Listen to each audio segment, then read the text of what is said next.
आ, आप सब लोगों को जानकारी एक सेकंड आप सब लोगों को जानकारी में है कि 7 और 8 के दरमियान रात्रि जो है इंदौर बिलासपुर ट्रेन के अंदर से एक अर्चना तिवारी नाम की युवती जो B3 AC कोच में थी, वहां से वो लापता हो गई। जब से ये मिसिंग रिपोर्ट कायम हुई है उसी दिन से हम लोग जो है वो उस लड़की को ढूंढ रहे हैं, मगर उसके बावजूद जो है लगभग 10 से 11-12 दिन तक हम लोगों को वो ढूंढने के बाद में आज फाइनली नेपाल बॉर्डर से लड़की को बरामद किया गया है। मामला कुछ इस प्रकार है कि अर्चना तिवारी नामक लड़की जो है ये कटनी की रहने वाली है। वहां से उसने अपना ग्रेजुएशन कंप्लीट किया हुआ है। वहां पर ये जो है वो स्टूडेंट छात्रा नेता छात्रा वगैरह भी रही हुई है NSUI से। उसके बाद में फिर ये 2 साल तक जो है वो जबलपुर में प्रैक्टिस करती थी एडवोकेट की। उसके बाद इंदौर में ये पिछले 1 साल से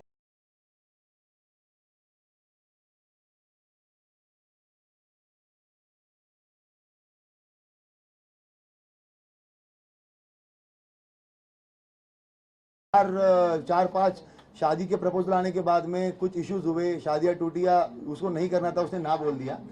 एक इंदौर में जो है इसकी दोस्ती हुई सारांश जोगचंद करके है, 26 साल का लड़का है, शुजालपुर का रहने वाला है। ये 1 जनवरी के आसपास में, मतलब 1 जनवरी 2025 के आसपास में उसकी जो है वो उसके साथ में मित्रता हुई है। और ट्रेन में ही, इसी सेम ट्रेन में जो है ये उस दिन जा रहे थे और आमने सामने जो है इनका रिजर्वेशन था, तो आमने सामने बैठे हुए थे। ये वकील थी, किसी चीज के बारे में बात कर रही थी। सारांश का भी कुछ जो है वो इश्यू चल रहा था घर पे, तो उस तरीके से उसने उससे बात करना शुरू किया।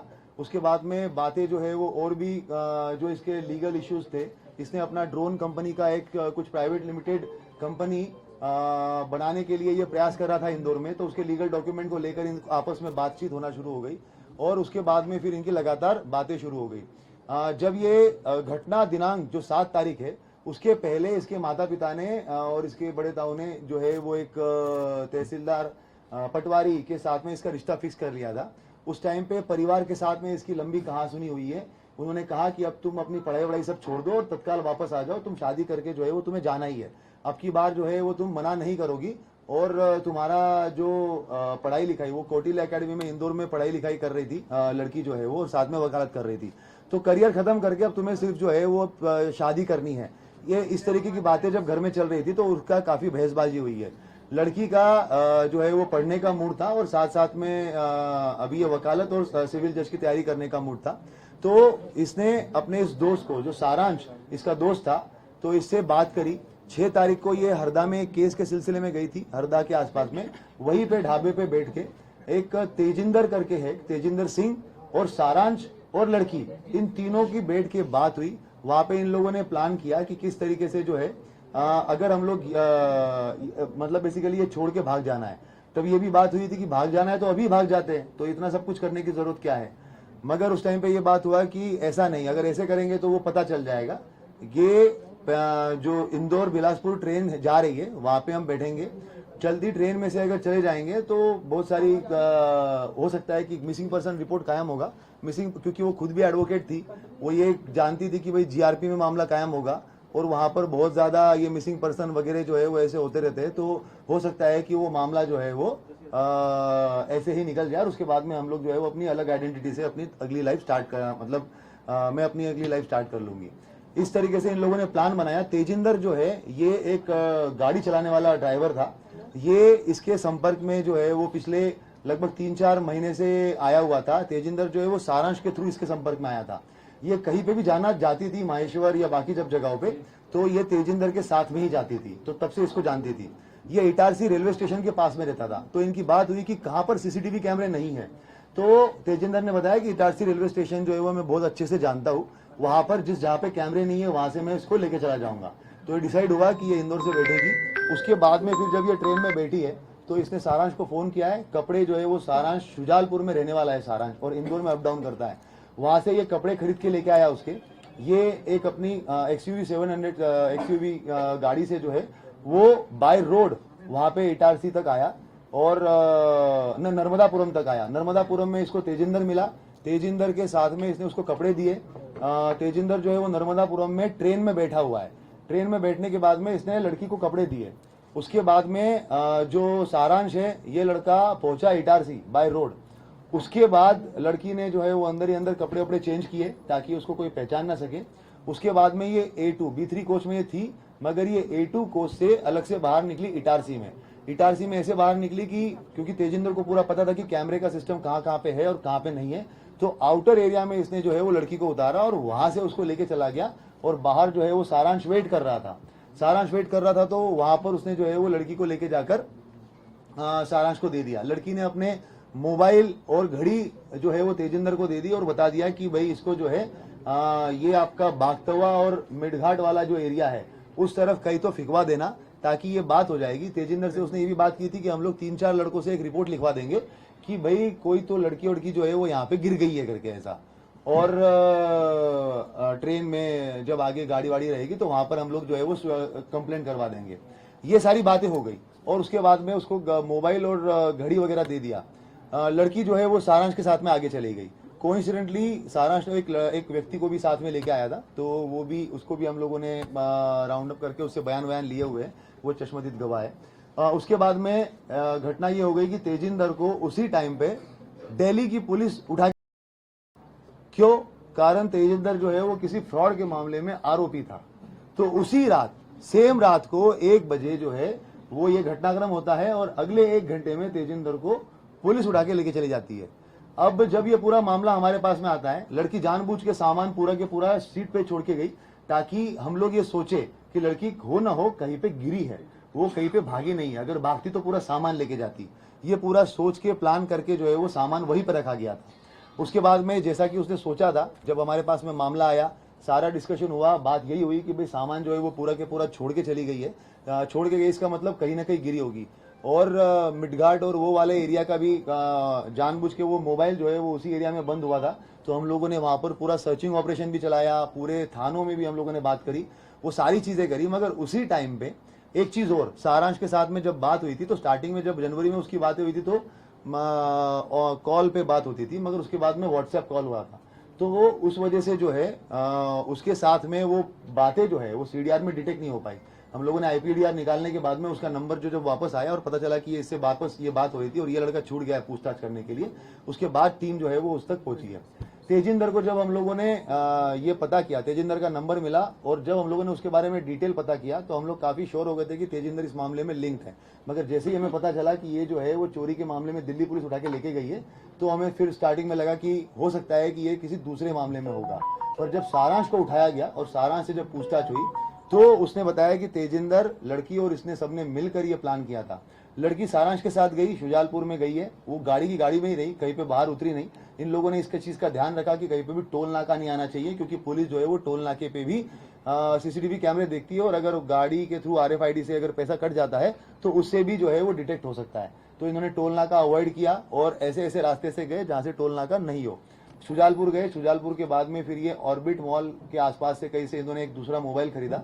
और लड़के, जब तक मीडिया में इस चीज का काफी हाइप हो गया था, तो जितना इनको एक्सपेक्टेशन था कि मामला एकदम सिंपल तरीके से निपट जाएगा, तो वो लगने लग गया कि अब तो ये नहीं होगा, तो इसको मध्य प्रदेश छोड़ के कहीं तो जाना पड़ेगा जहाँ पे अलग भाषा के लोग हैं। तो इन्होंने हैदराबाद चूज किया। उसके बाद ये बुरहानपुर गए, बुरहानपुर से इन लोगों ने जो है वो हैदराबाद की बस पकड़ी। हैदराबाद में जाने के बाद में ये 2 दिन 1 रात जो है वो हैदराबाद में रहे। फिर जब मामला और ज्यादा हाइप पकड़ने लग गया तो जो सारांश है, ये ड्रोन का जो एक नया स्टार्टअप इसने डाला हुआ है और इसका जो क्लाइंट बेस है वो नेपाल में भी कुछ है। तो इन लोगों की पहले वो बात हो चुकी थी, तो इनकी बात हुई कि अब इसको जो है वो भारत छोड़ के ही हम लोग जो नेपाल की तरफ चले जाएंगे। उसके बाद फिर इन्होंने बस पकड़ी, बस पकड़ के जोधपुर से दिल्ली, दिल्ली से उसके बाद में जो है ये कुछ दिन वो काठमांडू चली गई, लड़की काठमांडू चली गई, लड़का जो है वो वापस आ गया। और लड़के ने ये भी किया कि जो इसका मोबाइल था उसको जब मेन टाइम था उस टाइम पे उसने एरोप्लेन मोड पे करके पूरा के पूरा बंद कर लिया। बाकी टाइम में मोबाइल जो है वो अपना वहीं पे रखकर और दूसरी सिम इशू करवा के पिता के नाम पे उस मोबाइल को उसने पूरा टाइम चलाया, क्योंकि जब सारांश का नाम अगर आए तो मोबाइल जो है वो इंदौर में ही दिखे और उसके ऊपर कोई शक ना जाए। और पिता की अलग से, क्योंकि नई सिम थी, वो तो कुछ कहीं पे कुछ कनेक्शन था ही नहीं उस चीज का, तो वो सिम जो है वो उसने अपनी अलग से इस्तेमाल करी। काठमांडू छोड़ के ये वापस आ गया। उसके बाद में 3-4 दिन तक रहा, जब पुलिस ने इसको राउंड अप किया हम लोगों ने सारांश को, और उसके बाद में जब चीजें निकल के आई तो उसके थ्रू नया नंबर जो था उसका, उससे बात कर और उसको वहां से बॉर्डर तक बुलवाया गया और बॉर्डर पे लाखीमपुर खीरी पुलिस की मदद से हम लोगों ने जो है वो लड़की को बरामद किया। बरामद करके जो है वहां से दिल्ली और दिल्ली से अभी सुबह सुबह फ्लाइट से यहाँ पे लेके आए हैं। अगर कोई अलग और कुछ सवाल पूछना चाहता है तो आरक्षक की क्या भूमिका रही है? एक एक करके पूछते हैं। हाँ, आप इसका मास्टरमाइंड कौन है इसके? इनमें जो अगस्त के महीने में जब वो पटवारी का उसके पास में रिश्ता आया था और उसने ना बोला था, तो उस टाइम पे काफी झगड़ा भी हुआ है। मतलब लगातार फोन पे बात भी हुई है, माँ का भी झगड़ा हुआ है। माँ ने भी कहा है कि इसके अंदर जो है वो तुम्हें इस बार शादी करनी पड़ेगी वगैरह वगैरह। जिस तरीके से हर एक फैमिली में होता है कि भाई तुम्हें शादी करनी पड़ेगी, लड़के का कहना है कि नहीं मैं तो अपना लाइफ कोर करिए उसका। डेफिनेटली वो अगर ये सब चीजें इतनी हो रही है और उसके बाद ही 6 तारीख को हुआ है। ये पूरा एक साजिश के तहत हुआ है, तो क्या इस पूरे मामले में कोई रिवर्स? अभी तो क्योंकि मेन जो है वो लड़की ने सोच समझ के अपने पूरे होशो आवाज में कंसेंट में ये सारी चीजें करी है, तो अभी तो वो मिसिंग पर्सन में ही रहेगा। कोई ऐसा अभी तक बयान नहीं आया हुआ जिसके अंदर कोई क्रिमिनल केस है। सर अलग-अलग किरदार निकल के सामने आए, तो मास्टरमाइंड कौन है इसमें? मास्टरमाइंड अगर कहेंगे तो ये तीनों लोगों ने आपस में मिलकर ये प्लान बनाया हुआ है, जिसमें मेन प्लान जो है वो लड़की का है और बाकी जो वो उस तरीके की चीजें हैं कि कहाँ पे हमें सीसीटीवी कैमरे बाईपास करने हैं, रोड्स कहाँ पर निकल के आ जाएंगे, नेपाल में कौन मदद करेगा, वहाँ पे किसकी मदद होगी, तो ये तो बेसिकली तीनों ने मिलकर ये सवाल ही उठ रहा है कि 3-3 4-4 जिलों की पुलिस लगातार सर्च कर रही थी, काफी परेशान हुए, तो उसके बाद भी कोई अपराध नहीं बन रहा। अभी तक तो कानूनन जो है इसमें कोई ऐसा आपराधिक सेक्शन तो अट्रैक्ट नहीं कर रहा है। इसमें और जरूर जो है वो हम लोग और भी लीगल ओपिनियन भी ले लेंगे, मगर अभी तक इसमें कोई भी ऐसा राम तोमर एक तरफा लब करता था, जिस तरह परेशान कर रहा था, कोई इस तरह की बात भी सामने आई? इस पे मेरा कुछ कहना उचित नहीं होगा। जो फैक्ट्स थे वो तो मैंने आपको बता दिए कि फोन वोन वो करता था। 3 से 4 बार उसने टिकट भी बनाया है जिसमें लड़की गई नहीं है वहां पर, तो एक तरफा ही डिस्कशन था। लड़की का कहना है कि और कुछ जो है वो क्रिमिनल केसेस के अंदर उसने उसको मदद करी है, मतलब फोन वोन पे ही मदद करी है किसी के थ्रू रेफरेंस लेकर, जब वो जबलपुर में 2 साल प्रैक्टिस करती थी उस टाइम पे। सर लड़की अपनी ट्रैवल कर रही थी बीच में, सर आप लोगों को खबर नहीं लगी थी कि हैदराबाद में है? लड़की जो ट्रैवल कर रही थी, सबसे पहले तो उसने अपना मोबाइल जो है वो मिडगार्ड सेक्शन में बंद करके फिकवा दिया था। उसके बाद में लड़की ने इस चीज का ध्यान रखा था, इवन मतलब जो ये घटनाक्रम हुआ है उसके 7-8 दिन पहले से भी जो है ना, लड़की का 31 जुलाई से लड़की के फोन के अंदर भी जो है वो कुछ लोगों का बात बंद हो गया। BSNL का मोबाइल जो है वो बंद कर दिया, 2 सिम थे, 1 सिम बंद कर दिया। तो उसके बाद जब लड़की यहाँ से निकली है, तो लड़की निकलते वक्त भी जो हम लोगों ने CCTV कैमरे भी देखे हैं, उसके अंदर भी लड़की ने ये ध्यान रखा हुआ है कि वो गाड़ी के अंदर जो है वो लेटी हुई है, कहीं पे भी गाड़ी के विंडशील्ड में नहीं आ रही है, तो कैमरे में नहीं आई है। क्या मोबाइल फोन भी जो सिम कार्ड भी जो है वो उसने मध्य प्रदेश में कहीं पे भी सिम कार्ड नहीं खरीदा है, ना उसने मोबाइल खरीदा ना उसने सिम कार्ड खरीदा। और जब लड़का भी जो उसके साथ में था उसका मोबाइल वहीं पे रखकर कि भाई वो जो है उसकी लोकेशन लाइव रहे, दूसरा सिम लेके दूसरा मोबाइल लेके उसके साथ ट्रैवल किया। ये तो मिल गई, लेकिन उस तरह के और भी कितने मिसिंग मामले हैं अभी तक अपने पास, इसके ऊपर अभी भी कार्रवाई? ये तो अपन बाद में लास्ट में क्वेश्चन का जवाब देंगे। और कोई स्पेसिफिक जवाब? 13 दिन तक की प्लानिंग आपको क्या लगता है सिर्फ घर से भागने के लिए की थी? इस एक मतलब लॉजिकली सोचिए, घर से भागने के और भी तरीके होते हैं, लेकिन इतने अलग अलग जगह इतने लोगों को इन्वॉल्व करना सिर्फ घर से भागने के लिए? देखिए बात एकदम वैसी है, मतलब ये लगभग हम लोग जो है वो लड़के से भी 2-3 दिन से पूछताछ कर रहे हैं, 2 दिन उससे भी पूछताछ करते करते हो गए, साथ साथ में लड़की से भी बातचीत करते हो गया। मगर एक ये है कि लड़की लगातार वो रिश्तों को डिनाई कर रही है, उसको वहाँ से निकलना है। परिवार का प्रेशर, सोशल प्रेशर जो आज की तारीख में यंग जनरेशन में जिस तरीके से बार बार इस तरह के केसेस देखे जाते हैं, और लड़की एडवोकेट है, उसको पता है, उसको लग रहा है कि भाई GRP में मूविंग ट्रेन में अगर होगा तो कहीं ना कहीं वो मृत घोषित कर जो है वो मामला रफा दफा हो जाएगा और मैं अपनी नई आइडेंटिटी के साथ में चली जाऊंगी। उस तरीके से उसने प्लान बनाया हुआ है। मामला भी उसी तरह का है कि घर वाले जबरदस्ती शादी कराना चाह रहे थे, इसलिए उससे बचने के लिए। और जब ये जो इवॉल्वमेंट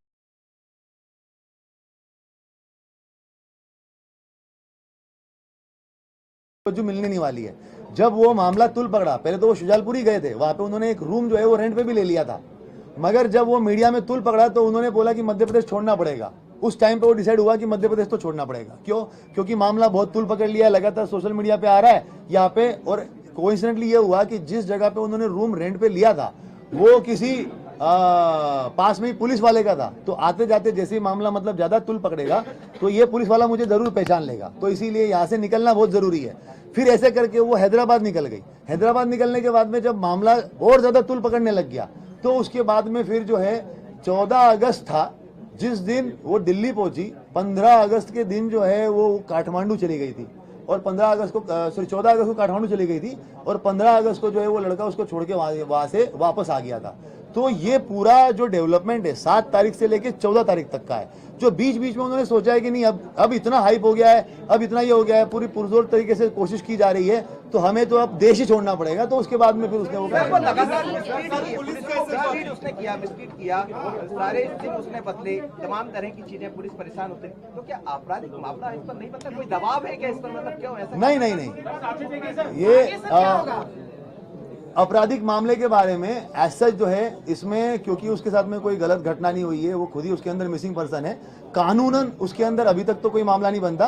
मैंने पहले भी कहा, इसमें हम लोग और विधिक राय भी लेंगे, अगर कुछ सेक्शन बनते भी होंगे तो उसके बारे में सोच लेंगे। कितनी टीम हमारी लगी हुई थी? जैसे मैंने पहले कहा था कि हमारे सीसीटीवी फुटेज के लिए टीम लगी थी, लगभग भोपाल से लेके कटनी तक के सारे सीसीटीवी फुटेज हम लोगों ने खंगाले थे, साइबर टीम लगी हुई थी और साथ साथ में जो मिडघाट और वो सेक्शन में हम लोगों को सर्चिंग करनी थी उसकी 30 लोगों की एक अलग टीम थी। तो कुल मिला के जो है वो 60-70 लोग हमारे लगातार इस पूरे 10-15 दिन। सारांश पर कब शक हुआ, कैसे शक हुआ? सारांश पे तब शक हुआ, कितने सीसीटीवी रहे होंगे सर पूरे जो आप लोगों ने खंगाले? सीसीटीवी तो मतलब ये है कि मतलब बता ही नहीं सकते, वो कम से कम 400-500 से ऊपर ही होंगे, क्योंकि हर स्टेशन पे 40-50 है सीसीटीवी, सबको निकालना। और सिर्फ स्टेशन नहीं, उनके आउटर एरिया और उनके जो बाहर के कैमरे हैं, मतलब कोई बाहर निकल रहा है तो उसके लिए भी वो भी कैमरे खंगालना। एक सारांश पे कब शक हुआ, ये अच्छा क्वेश्चन है। सारांश का ये था कि जब हम लोगों ने स्टार्टिंग में सबसे पहले जो है वो कोई उसकी डेथ तो नहीं हो गई, ये सब चीजों को हम लोगों ने जब रूल आउट कर लिया, तो मैंने बीच में भी एक बार बाइट दी थी कि हम लोग जो है वो उसको ब्रॉडन करेंगे पूरे सर्च के दायरे को। जब हम लोगों ने 6-7 महीने का पूरा चीजें खंगाली और उसके अंदर जब देखा कि वो किस किस से बात करती थी, सारांश का 2-3 कॉल बहुत लंबे थे, जबकि वो कॉल तो 2-3 ही थे मगर बहुत लंबे थे। जब उसका फिर हम लोगों ने IPDR निकाला कि ऐसा तो नहीं व्हाट्सएप कॉल से उसने बात करी हो, इसमें हम लोगों ने कटनी पुलिस जो है वो SP कटनी के द्वारा भी एक इनपुट दे दिया था उनके साइबर की तरफ से कि एक ये नंबर आया हुआ है और वो नंबर हमारे इससे मैच हो रहा था, सारांश से मैच हो रहा था। तो जब वो हमें जानकारी मिली कि यार ये लड़का कितनी क्यों बात कर रहा है और अभी तक इसको हमने पूछताछ नहीं कर पाया है, ये अभी तक इस दायरे में आया ही नहीं है। जब उसका दायरा बढ़ाया गया इन्वेस्टिगेशन का, और भी मतलब जो है 1 महीने को छोड़ के 6-7 महीने 10 महीने का पूरा रिकॉर्ड लेकर और उसके IP एड्रेसेस को लेकर और IP एड्रेसेस के बारे में जानकारी ली गई, तब वो सारांश का नंबर आया। और उसके बाद फिर सारांश को हम लोगों ने जब ट्रैक किया तो हमें पता चला कि अरे इस पे ये बात कर रहा था। जब उसको उठा के लाए तो फिर तो चीजें फिर आसान हो गई। ठीक सर, काठमांडू तक पुलिस के तक संपर्क कैसे किया और कैसे उसको बुलाया, फिर कैसे बरामद? सारांश को जब हम लोगों ने पकड़ लिया, सारांश के पास उसका नंबर जो था, क्योंकि 1 सेकंड, सारांश को जब हम लोगों ने पकड़ा तो क्योंकि काठमांडू में जो है वो उसी का कनेक्शन था, तो उसके बाद उसी से बात करके उसके कनेक्शन से बात की गई, लड़की से कांटेक्ट में आए, लड़की से बात की। जब ये पूरा एपिसोड चल रहा था उस दिन ग्वालियर वाला भी, उस दिन पूरा के पूरा एपिसोड चल रहा था, उसके एक दिन पहले से ही उसी टाइम पे हम लोग लड़की के कांटेक्ट में आ चुके थे कि वो काठमांडू में है। तभी मैं इतने स्ट्रांगली बता भी रहा था कि उसका कोई कनेक्शन नहीं है। और वहां पर जब हम लोगों ने काठमांडू में बात करी और उसको बात करके फिर बुलवाया, वो सारांश के थ्रू बुलवाया और उसके बाद में फिर जो है वो सारांश ने अपनी माता पिता से बात की थी, सारांश ने तेजिंदर के बारे में बताया। तेजिंदर के बारे में हम लोग पहले एक बार इन्वेस्टिगेट, वो तो हमारा ये था कि 4थे या 5वें दिन हम लोग केस क्रैक कर चुके थे। हमें ये लग रहा था कि तेजिंदर ही है जिसके साथ लड़की गई है, मगर जब वो दिल्ली पुलिस आ गई तो तेजिंदर हमारा वापस साइडलाइन हो गया। अगर वो दिल्ली पुलिस उस दिन नहीं आती तो हो सकता था कि हम तीसरे दिन ही उस केस को क्रैक कर लेते तेजिंदर को पकड़कर, मगर वो घटनाक्रम ऐसा ही था जिसकी वजह से हम लोग उससे हटे। पर फिर सारांश के थ्रू वापस तेजिंदर तक जब पहुंचे तो हमारी एक टीम दिल्ली गई, दिल्ली में उसको तिहाड़ जेल के अंदर उसका जो है वो हम लोगों ने वापस अंदर जाके उससे पूछताछ करी और फिर वापस जो दिल्ली पुलिस से बात करके 4 दिन का उन्होंने रिमांड लिया था, तो उस रिमांड में भी हम लोग वहां पर गए और बकायदा उससे पूछताछ करी और जब वो फैक्ट्स मिलान किए तो चीजें फिर हमें काफी आसान हो गई। सर, इंदौर में जो CCTV आया था एक कार का, उसमें तेजिंदर ही था वो, और इंदौर में CCTV आया था जिसमें वो एक बार देखना पड़ेगा, एक बार देखना पड़ेगा। परिजनों से बीच में अर्चना ने, जब आप लोगों ने ट्रेस किया, जो कल बातचीत चली थी, बातचीत की थी या परिजनों को पहले से कुछ अंदाजा? जब हम लोगों ने सारांश को पकड़ लिया था और उसके बाद पहले इनका क्वेश्चन का जवाब दे देता हूँ। फिल्म देख के वैसा कुछ नहीं है, लड़की एडवोकेट है, पहले भी छात्र नेता रह चुकी है, सिविल जज की तैयारी कर रही है, काफी कुछ चीजें उसको पता है, GRP का काम करने का तरीका, DF का काम करने का तरीका, मिसिंग पर्सन का कितना इंपॉर्टेंस होता है, क्राइम का कितना इंपॉर्टेंस होता है, 363 का कितना इंपॉर्टेंस होता है, ये सारी चीजें उसको पता है। तो जो प्लान बना है वो तीनों लोगों ने मिलकर आपस में बना के और उसके बाद में फिर एग्जीक्यूट किया। सर क्या तेजिंदर को कोई पैसे वैसे दिए थे इन लोगों ने मदद करने के लिए? हाँ, ये तेजिंदर का सवाल पहले जो है मैं इसका जवाब दे देता हूँ। तेजिंदर जो है ये सारांश जब इंदौर में रहता था लगभग 2021-22 के बीच में, तो आमने सामने रहते थे। उस टाइम पे इन लोगों का कुछ पैसों का लेन देन हुआ था। तेजिंदर ने काफी लोगों से उधारियां लेके रखी थी, तो उसमें सारांश से लगभग 2 से 2.5 लाख रुपए लिए हुए थे। तो वो जो पैसों का लेन देन था वो उनका चल रहा था, 2.5 लाख रुपए वो दे नहीं रहा था। तो उसी चीज के लिए फिर ये काफी बात होने लग गई, तो ये उसका ड्राइवर बन गया और उसके बाद में फिर उस चीज का कि भाई तुम्हारा जो पैसा दिया हुआ उसी में से कुछ निकाल लो। इस तरीके से वो तेजिंदर जो है वो इन्वॉल्व हुआ उसमें।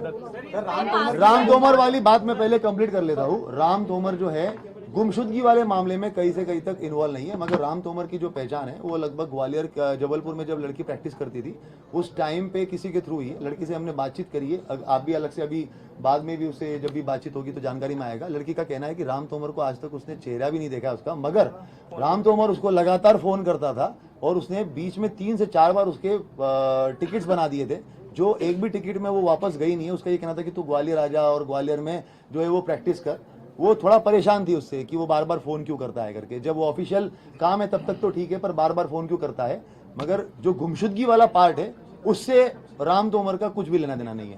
कोई क्वेश्चन? हाँ, सारांश ने ये आउट ऑफ द वे जाकर के इस तरीके से उसकी हेल्प की, क्या कोई लव अफेयर का भी मामला था?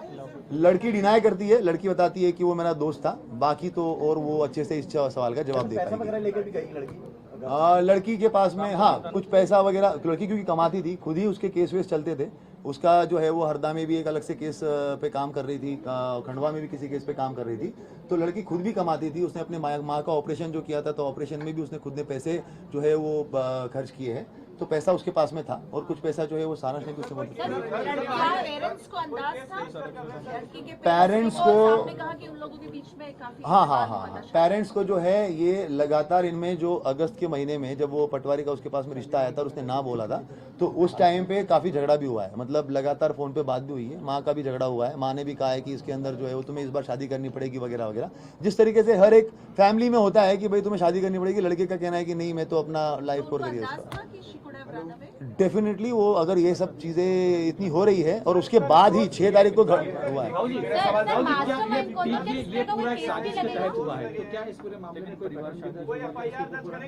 अभी तो क्योंकि मेन जो है वो लड़की ने सोच समझ के अपने पूरे होशो आवाज में कंसेंट में ये सारी चीजें करी है, तो अभी तो वो मिसिंग पर्सन में ही रहेगा। कोई ऐसा अभी तक बयान नहीं आया हो जिसके अंदर कोई क्रिमिनल केस है। सर अलग-अलग किरदार निकल के सामने आए, तो मास्टरमाइंड कौन है इसमें? मास्टरमाइंड अगर कहेंगे तो ये तीनों लोगों ने आपस में मिलकर ये प्लान बनाया हुआ है, जिसमें मेन प्लान जो है वो लड़की का है और बाकी जो वो उस तरीके की चीजें हैं कि कहाँ पे हमें सीसीटीवी कैमरे बाईपास करने हैं, रोड्स कहाँ पर निकल के आ जाएंगे, नेपाल में कौन मदद करेगा, वहाँ पे किसकी मदद होगी, तो ये तो बेसिकली तीनों ने मिलकर ये सवाल ही उठ रहा कि 3 4 जिलों की पुलिस लगातार सर्च कर रही थी, काफी परेशान है वो, तो उसके बाद भी कोई अपराध नहीं बन रहा। अभी तक तो कानूनन जो है इसमें कोई ऐसा आपराधिक सेक्शन तो अट्रैक्ट नहीं कर रहा है। इसमें और जरूर जो है वो हम लोग और भी लीगल ओपिनियन भी ले लेंगे, मगर अभी तक इसमें कोई भी ऐसा क्या राम तोमर एक तरफा लव करता था, जिस तरह परेशान कर रहा था, कोई इस तरह की बात भी सामने आई?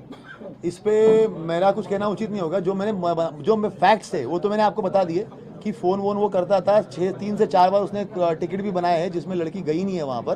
तो एक तरफा ही डिस्कशन था, लड़की का कहना है कि, और कुछ जो है वो का क्रिमिनल केसेस के अंदर उसने उसको मदद करी है, मतलब फोन वोन पे ही मदद करी है किसी के थ्रू रेफरेंस लेकर, जब वो जबलपुर में 2 साल प्रैक्टिस करती थी उस टाइम पे। सर लड़की अपनी ट्रैवल कर रही थी बीच में, सर आप लोग को खबर नहीं लगी थी कि हैदराबाद में है? लड़की जो ट्रैवल कर रही थी सबसे पहले तो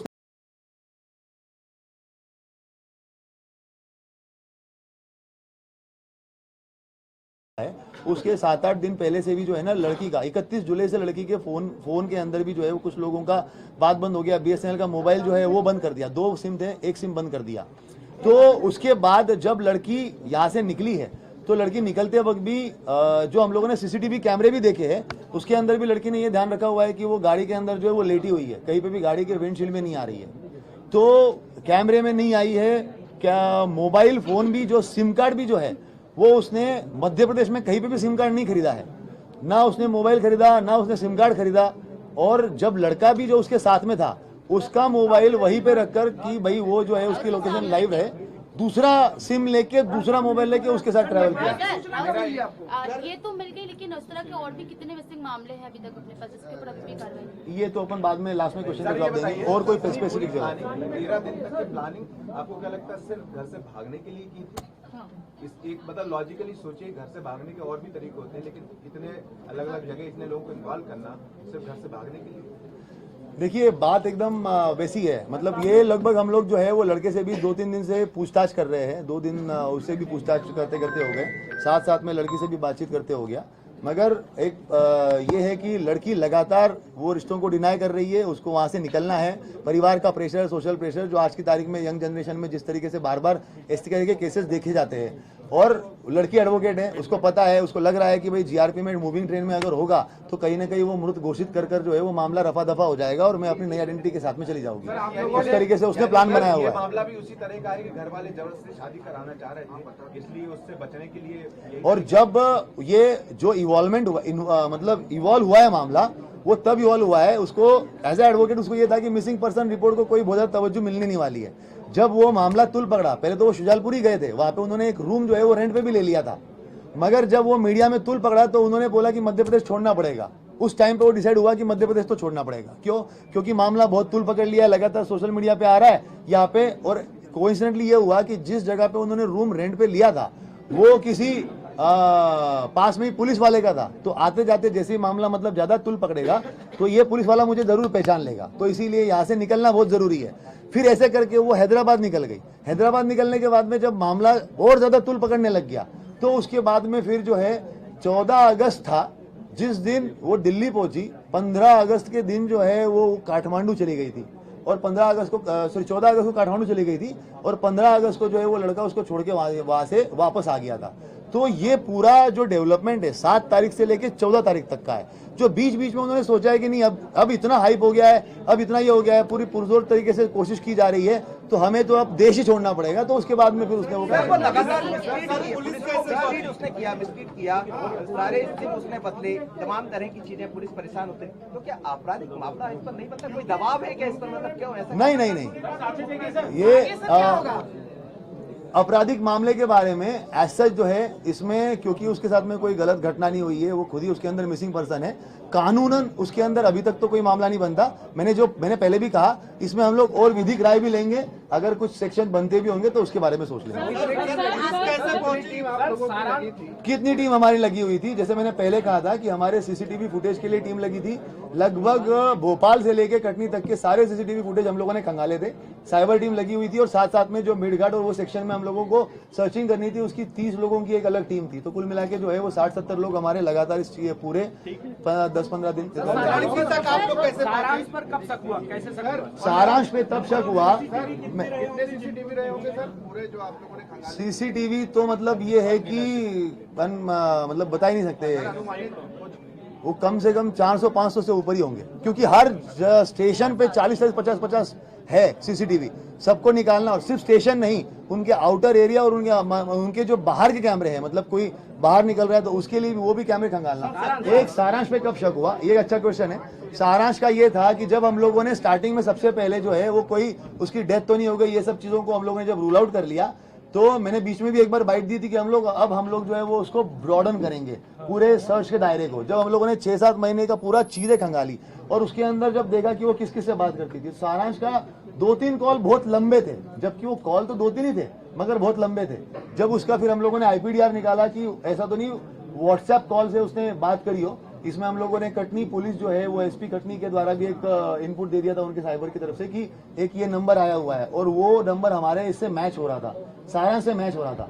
तो जब वो हमें जानकारी मिली कि यार ये लड़का कितनी क्यों बात कर रहा है और अभी तक इसको हमने पूछताछ नहीं कर पाया है, ये अभी तक इस दायरे में आया ही नहीं है। जब उसका दायरा बढ़ाया गया इन्वेस्टिगेशन का, और भी मतलब जो है 1 महीने को छोड़कर 6-7 महीने 10 महीने का पूरा रिकॉर्ड लेकर और उसके IP एड्रेसेस को लेकर और IP एड्रेसेस के बारे में जानकारी ली गई, तब वो सारांश का नंबर आया। और उसके बाद फिर सारांश को हम लोगों ने जब ट्रैक किया तो हमें पता चला कि अरे इस पे ये बात कर रहा था। जब उसको उठा के लाए तो फिर तो चीजें फिर आसान हो गई। ठीक सर, काठमांडू तक पुलिस के उस तक संपर्क कैसे किया और कैसे उसको बुलाया, फिर कैसे बरामद? सारांश को जब हम लोगों ने पकड़ लिया, सारांश के पास उसका नंबर जो था, क्योंकि 1 सेकंड, सारांश को जब हम लोगों ने पकड़ा तो क्योंकि काठमांडू में जो है वो उसी का कनेक्शन था, तो उसके बाद उसी से बात करके उसके कनेक्शन से बात की गई, लड़की से कांटेक्ट में आए, लड़की से बात की। जब ये पूरा एपिसोड चल रहा था उस दिन ग्वालियर वाला भी उस दिन पूरा के पूरा एपिसोड चल रहा था, उसके एक दिन पहले से ही उसी टाइम पे हम लोग लड़की के कांटेक्ट में आ चुके थे कि वो काठमांडू में है। तभी मैं इतने स्ट्रांगली बता भी रहा था कि उसका कोई कनेक्शन नहीं है।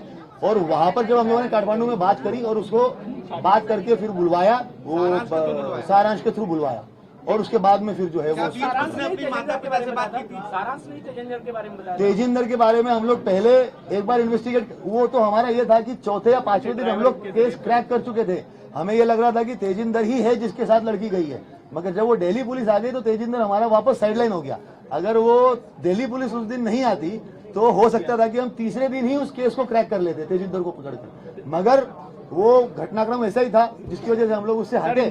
पर फिर सारांश के थ्रू वापस तेजिंदर तक जब पहुंचे तो हमारी एक टीम दिल्ली गई, दिल्ली में उसको तिहाड़ जेल के अंदर उसका जो है वो हम लोगों ने वापस अंदर जाके उससे पूछताछ करी, और फिर वापस जो दिल्ली पुलिस से बात करके 4 दिन का उन्होंने रिमांड लिया था, तो उस रिमांड में भी हम लोग वहां पर गए और बाकायदा उससे पूछताछ करी, और जब वो फैक्ट्स मिलान किए तो चीजें फिर हमें काफी आसान हो गई। सर, इंदौर में जो सीसीटीवी आया था एक कार का, उसमें तेजिंदर ही था वो, और इंदौर में सीसीटीवी आया था जिसमें वो एक बार देखना पड़ेगा, एक बार देखना पड़ेगा। परिजनों से बीच में अर्चना ने, जब आप लोगों ने ट्रेस किया, जो कल बातचीत चली थी, बातचीत की थी या परिजनों को पहले से कुछ अंदाजा? जब हम लोगों ने सारांश को पकड़ लिया था और उसके बाद उस लड़की से बात करके उसको बात करके हम लोग जो है वो बुला रहे थे, तो जब उसने मान लिया कि अब मैं आ जाऊंगी, और उसने काठमांडू से धनगढ़ी करके एक जगह है वहां तक की फ्लाइट ले ली, तो उस दौरान में जब वो उसने अपने भाई से बात कर ली थी कि जब मैं आ ही रही हूँ तो अब मैं अपने परिवार वालों को भी बता देती हूँ।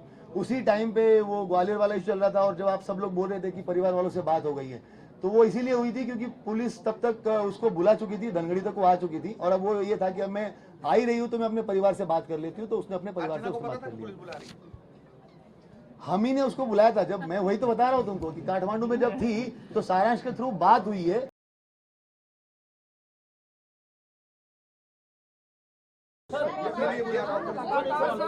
बोलो। लगातार ट्रेवल कर रही थी कि नया पहचान करना, तो नया पहचान के नए आधार कार्ड, क्या आधार कार्ड बनवा ली?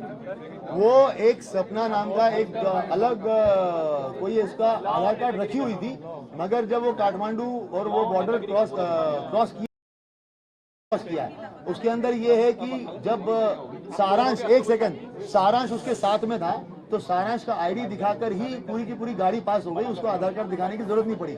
जब उसको वापस बुलाना था, एक सेकंड, जब उसको वापस बुलाना था तो हम लोगों ने वहां पर, वो एम्बेसी में गई, वहां पर भी हम लोगों ने बात करी, एम्बेसी के जो लोग थे वहां पर, और उसके बाद हम लोगों ने यहाँ से उसका वोटर आईडी जो है वो रिकवर करवाया, उससे बात करके कि उसके हॉस्टल में अलमारी में रखा हुआ है, वोटर आईडी निकालकर उसका पीडीएफ बना के एम्बेसी में भेजा वहां पे, और वहां से उसका टिकट बनवाकर और फिर धनगढ़ी भेजकर और उसको वापस बुलाया। सारांश ने माना है कि वो अर्चना को जो है युवती उसको प्यार करता था, लव या दोस्ती थी। ये सब जो है वो आप अर्चना से ही क्लियर कर लीजिए, लव प्यार वाला। बाकी अभी तो जो हमारे पास बयान है, सपना नाम से आधार कार्ड था, क्या था, क्या उसने पहले से बनवा रखा था? उसका एक्चुअली घर का एक नाम और सपना भी है, तो उसने उसी नाम को अडॉप्ट कर लिया कि भाई मेरा नाम जो है वो सपना भी है करके। नहीं, आधार कार्ड तो उसका जो है वो इसी नाम से, अर्चना तिवारी का। घर का जो ऐसा होता है ना, हर आदमी का घर के भी एक नाम होता है, निकनेम टाइप का, निकनेम नहीं पर दूसरा नाम, तो उसका घर का एक नाम सपना भी है, तो उसने अपने आप को सपना नाम से ही जो है वो उसने अपने आप को सपना नाम से ही आगे बढ़ा दिया। और आपकी टीम को बधाई बोलते हैं। Thank you very much. नमस्कार, मैं राहुल कुमार लोढ़ा, SRP भोपाल। आप सब लोगों को विदित है कि 7-8 अगस्त की दरमियानी रात जो है वो इंदौर बिलासपुर नर्मदापुरम एक्सप्रेस जो है उसमें B3 कोस से एक अर्चना तिवारी नाम की लड़की मिसिंग हो गई थी, जिसमें थाना RKMP में मामला जो है वो कायम हुआ था, मिसिंग पर्सन रिपोर्ट। तभी से जो है वो पुलिस उसकी लगातार तफ्तीश कर रही है। पिछले 12 दिन से जो है वो लगातार हम लोग मिडघाट के जंगल, बापतवा के जंगल और साथ साथ में अन्य एरिया के अंदर सर्चिंग ऑपरेशन भी चलाया है। साथ साथ में ढेरों जो है वो CCTV फुटेजेस भी पुलिस ने जो है वो तलाशे है। साइबर टीम भी हमारी उसमें काम कर रही थी।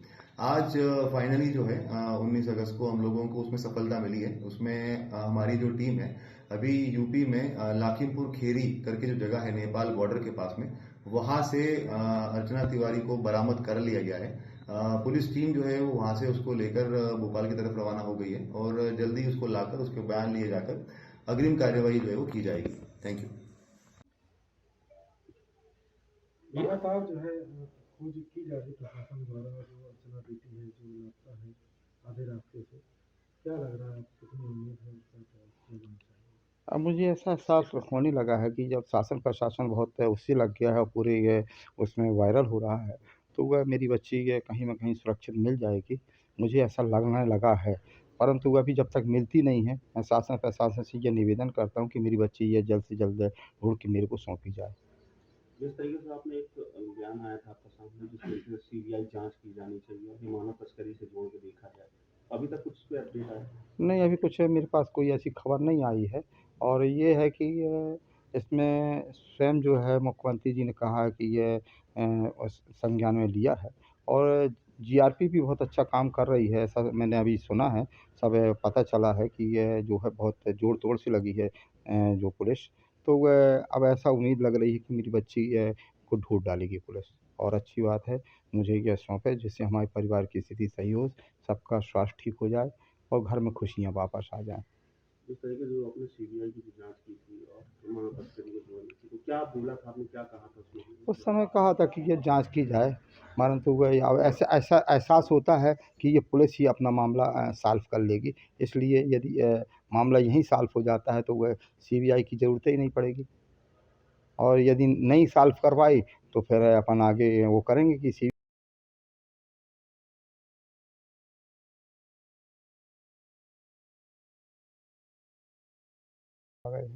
मैं हाँ, ठीक।